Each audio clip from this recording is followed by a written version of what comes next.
Paltrocast. You can hear me okay there, Albert? Now that I turned up the volume, yes, I can hear you. The first question I have for you, is it Al or is it Albert? Oh, you can call me Al.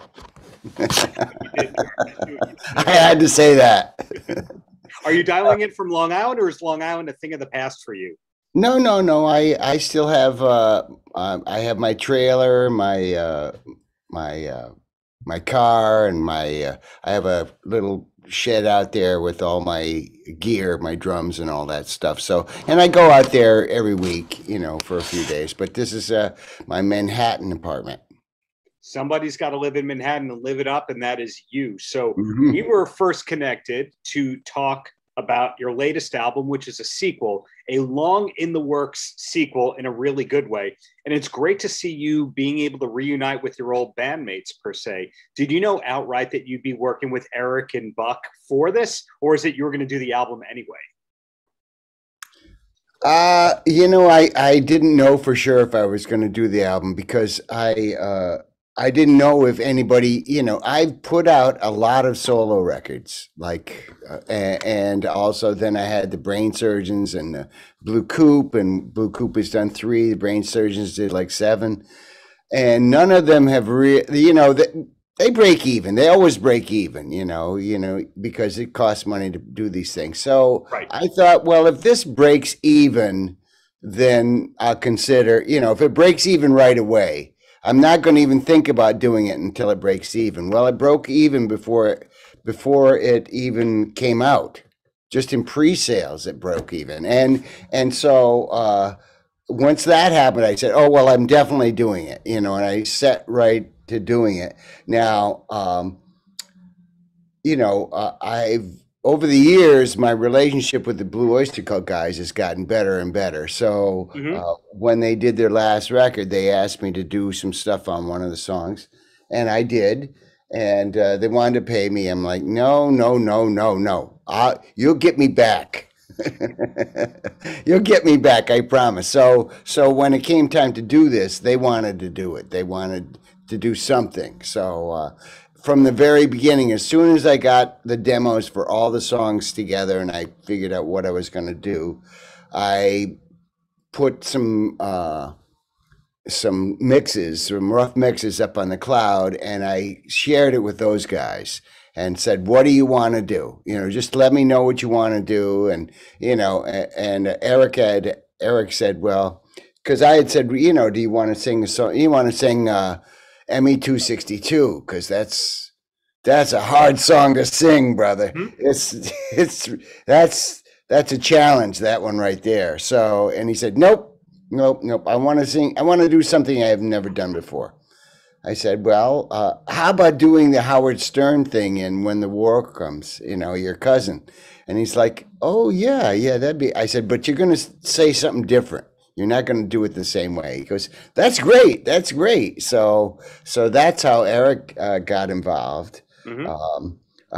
Donald heard all the songs. He said, I want to do a track for Three Sisters. So he did everything on that song, basically. I mean, I sent him the demo, which had me playing the piano, acoustic guitar, and drums, and singing.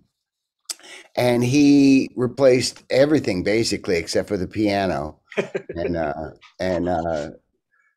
And so I ended up redoing my acoustic guitar to go with more with the acoustic guitar that he put on there. So he had a couple of acoustic guitars, and I redid the drums to go with his percussion part. So, but everything else is him. It's he does all the vocals and electric guitar, and I think there's maybe a synthesizer on there. There's all kinds of crazy stuff he put in there. So it was very cool. And Joe did basically the same thing with Independence Day, because he said, I want to do that one.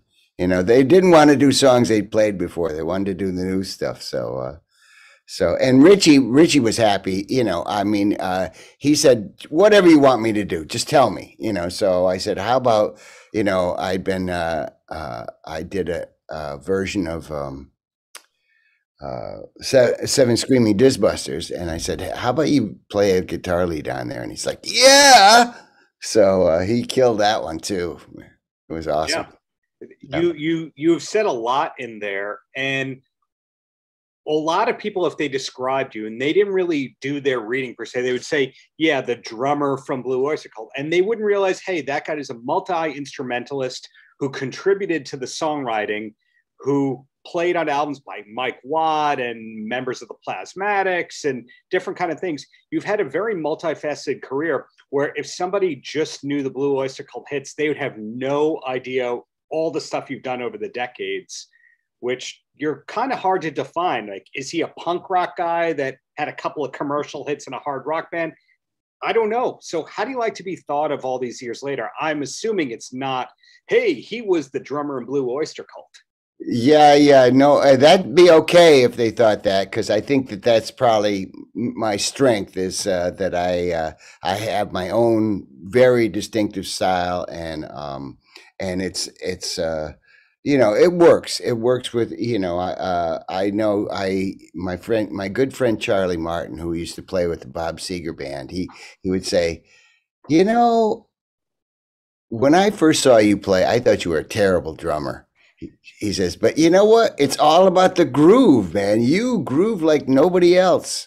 So, and I said, oh, that's great. I'm really I'm imitating my cousin Teddy, actually, because Teddy was and still is a great drummer. But he's the anti Neil Peart. He is like not technical at all. He doesn't play super fast rolls or anything like that, or he doesn't do double bass drum or any of that. He's just like straight ahead, it's more or less like Gene Krupa, Mm-hmm. And so that's what I aspire to be, but of course my mind is too busy to stick to it. I have to put in those crazy fast rolls and all that shit. Well, your work with Blue Oyster Cult intrigues me, not just because of the musicianship, not just because these are great songs per se, but being a Long Island related band, you guys recorded at a bunch of Long Island studios, rehearsed at a bunch of Long Island rehearsal spaces that aren't super documented. And it intrigues me that, for example, I read that your album, before you reimagine, Stit, if that's how you want to call it, was recorded at Kingdom Sound Studios. Where was that on Long Island? Do you remember? Yeah, it was in Syosset. I could go exactly. It was like in a industrial park, not too far off the Long Island Expressway. I think right now there's like a Maserati and a Porsche dealership on the other side, and it's just like a little farther to the north side, but before you get to the nice houses and Billy Joel's estate and all of that stuff, it's just it's an industrial park. So, and it doesn't exist there anymore. But to be fair, now that was where we did overdubs. We did the basic recording at a place called the Boogie Hotel in Port Jefferson, which used to be the Ukrainian Social Hall. Wow. Okay. Again, this stuff is not really documented wide. When I do a lot of interviews with people who've been around the block in a good way, I ask them about the Action House in Iwan Park. Was that a venue that you or Blue Oyster Cult played in any form? Yeah. We opened for Vanilla Fudge there. That's when I met those guys for the first time. So if you're saying Vanilla Fudge, Action House, that means that you were in Long Beach at some point. Yeah. Oh, yeah. We also played there with Edgar Winter, wow. After White Trash, right when Ronnie Montrose just joined the band, and Dan Hartman, and wow, they were good. Oh, what a great band they were. When I had the pleasure of interviewing Eric last year, he mentioned seeing Ronnie James Dio playing in some fraternity parties. Were you witness to that as well? Yeah.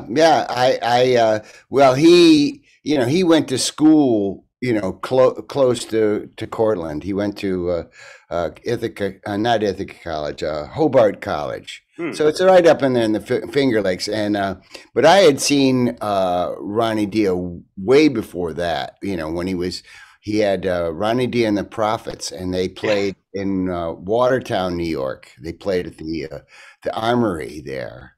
and everybody was excited, oh, this guy, Ronnie Dio, man, he sounds just like Tom Jones.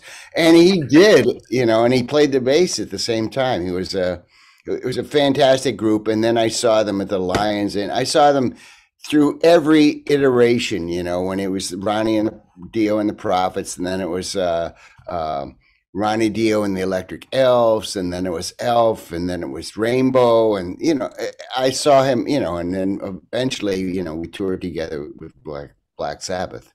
Yes, exactly. And another New York related legend that you had an instrumental role early on with is, I want to know if Wikipedia is correct about this, that with Joe Satriani playing on your album back in the 80s, the album that took 8 years to come out ultimately, that helped him fund the album Surfing with the Alien. Is that true, or is that Wikipedia fiction? I read that. I read somewhere where he said it, where he was quoted saying that, that playing on Imaginos funded the Surfing with the Alien record. Yeah. Wow. So all this really comes together to make it sound like Blue Oyster Cult might be the most influential historical band that people really haven't put all the dots together, connected all the dots for that kind of thing. Because there you were touring with the Ronnie James Dio Black Sabbath era. And here we have, the Godzilla being covered on that superhero soundtrack a year or two ago. So it lives on, but it doesn't feel like all the dots are connected on that.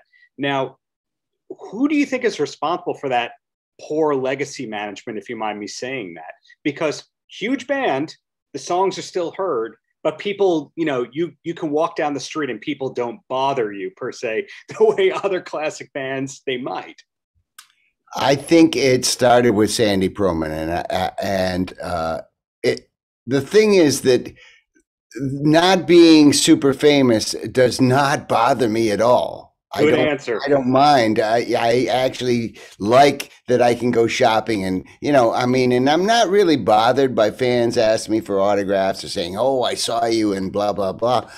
That's okay. It's fine. I'm happy to have that, but I don't see myself as a rock star. I see myself as a successful professional musician. That's it. Wow. Well said. And Sandy Pearlman's, his attitude was, and it was weird because he would always get in an argument with David Lucas when Lucas was producing us, because Lucas was all about appealing to as many people as possible. Like, I just want to have, I just want everybody to buy my product. He was a jingle guy. So that's how and that's how he still thinks that way. And I think he's brilliant in his own way. But Sandy Pearlman was like, I don't care how popular. I want people to really love the band. Yeah. The people that it appeals to are going to be, nobody else can fit this bill. There's going to be nobody that can replace, and just a few fanatical fans. That's all we need. And, so I kind of like that too. But that, I think so. That was, and the group really basically, especially in the very beginning, embraced that idea. Yeah. And then a unique trait about that all is when you have a manager that's also a songwriter producer. Other bands, that's kind of been the demise of the double dipping per se. And I'm saying that, not you, for the record. No defamation for you. Yeah, well, I would say I was very lucky. I know a lot of other musicians at this point in my life, and most of my friends are musicians, and the more successful ones, they always have some horror story about how this guy ripped him off and that guy. And I never felt like I was ripped off, not by Sandy anyway. Sandy would really, I think that he didn't take money. He didn't take money that he was owed, but on the other hand, he tried to use it to manipulate us and say, well, listen, now you've got to do what I think you should do because you owe me all this money. But but I didn't mind. I thought, his ideas were in generally really interesting and good, and unique, which is something that I hope to be. So what we were talking about at the front of this conversation, your album recouped in the pre-sale. There was cool t-shirt offerings and different packages. Does that make you go, hey, we can do a third one in this series? This one sold out before it even came out. I mean, there was 100 copies left after they sent out the what had been already been ordered. So they're right now. I think they still haven't got the second printing. But well, the other thing is that I made a mistake. There's a mistake. There's a couple mistakes on the record.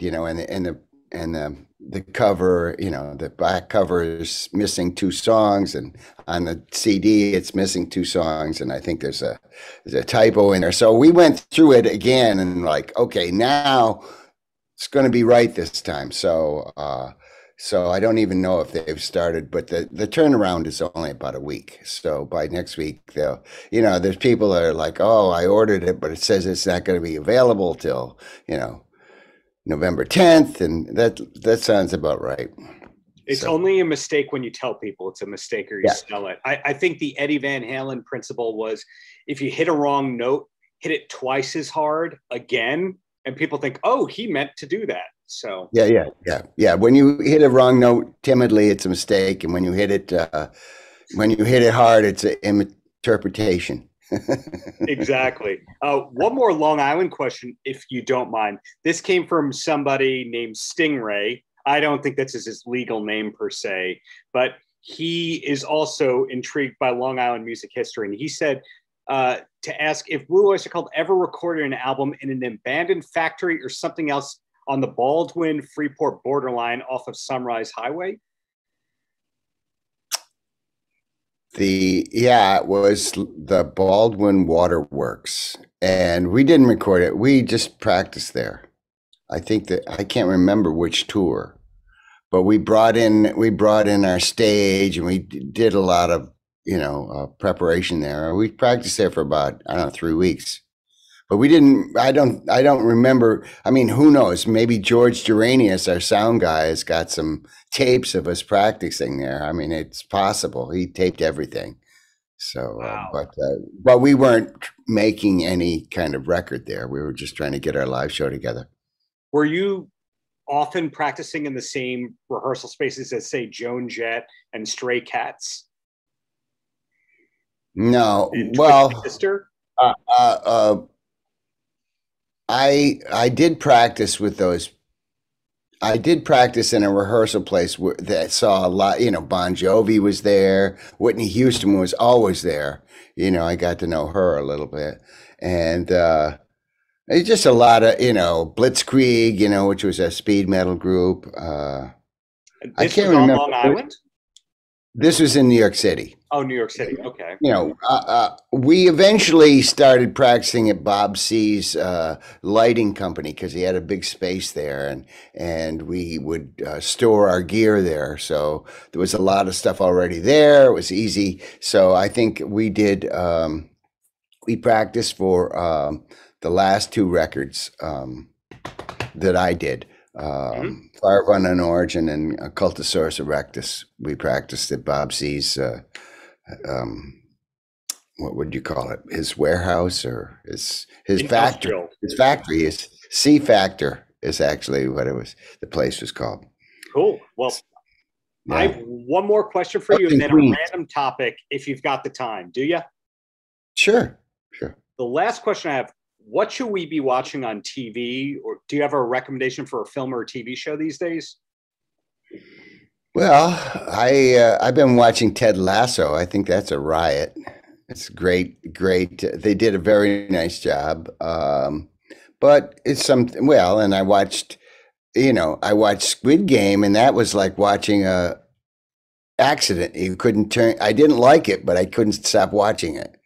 I love The Wire, Breaking Bad. These are classic series. The Wire and Breaking Bad, I'd say, were the top 2.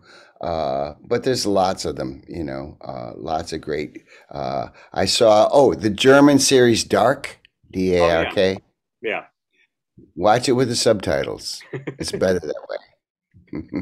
That one actually, that one is parallels, you know, the Imaginos idea. You know, the idea that there are alternate dimensions, you know, that occur when you go back and try and mess with, you know, historical events when you time travel. So, you know, it's you know, I mean, we're working on a comic book for it, you know, or we should say a graphic novel, because it's going to cover all three records. So, and it'll come out, it'll have a QR code that you can scan with your phone and go right to the song that covers that chapter of the book. Wow. So, yeah. That sounds like something, and this is actually the random topic I wanted to ask you about. Are you aware that David Lee Roth had a graphic novel along those lines that he put out digitally called The Roth Project that basically combined music and comics in that sense? I was not aware of it, but I love Davey. Davey Lee Roth he's fantastic. You know, when I first met him, I wanted him to be the singer of Imaginos. And Sandy Perlman's like, "What? No way."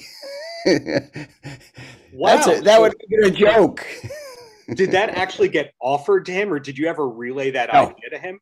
No, I said, you know, I remember we were watching him sing with Van Halen, and you know, from the side of the stage, and I said, "Hey, Sandy, I think this guy, he should sing Imaginos. He is Imaginos. He's the character." You know, and Sandy's like, "No way, no." Wow. And so your band was on tour with Van Halen? I didn't realize that, or was that just a one-off festival? We did about 3 or 4 dates. Not a whole lot. You know, I didn't really get to know any of those guys. You know, it was more or less passing, you know, going from dressing room to dressing room. Hey, great set, you know, that kind of stuff. Did you see any of David Lee Roth's shenanigans in person, or was he out of character when not on stage?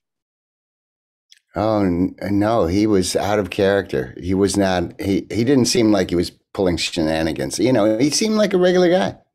Yeah. Cool. I thank you for all this information, Al. I'm looking forward to a gig or something from you in the near future, but congratulations on getting the sequel to the long-awaited first album out. Yeah. Yeah. Well, I'm working on the follow-up right now. So, you know, after this, I have another call after this, and then I'm going to go put some things together. Cool. Thank you so much for your time. Best of luck, man. Okay. Thank you, Darren. Paltrow.